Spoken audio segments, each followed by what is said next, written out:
Welcome back. Let's talk about an important term when it comes to programming, and that is operator precedence. Now, what does that mean? Again, we're using our knowledge from math class. It's the idea that if I do 20 plus 3 times 4, it means that different operators have precedence over different ones. That is, we multiply this first, equals to 12, and then 20 gets added to 12. Because the Python interpreter is going to follow a basic set of rules. For example, if I do 20 minus 3 here, and let's print this out, click run, I get 8. Because 3 times 4 gets evaluated first, which equals to 12, and then subtracted from 20. It's not that this goes first and then we multiply 17 by 4. And this operator precedence shouldn't be new, right? If you've taken any sort of math class, you understand that this is how, math works.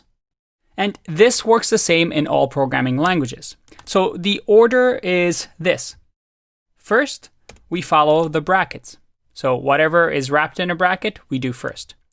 The second is we do the power of.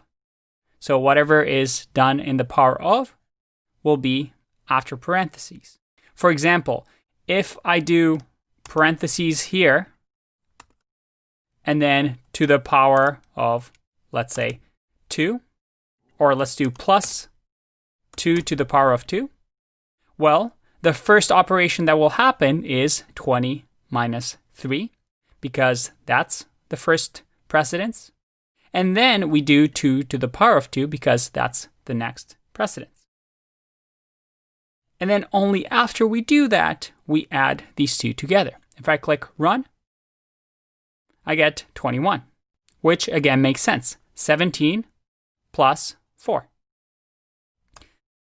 After the power of, we have the multiplication and division. And then finally, the last precedence is addition and subtraction. Now, this isn't going to be a math class. Some people really love math. Some people really don't.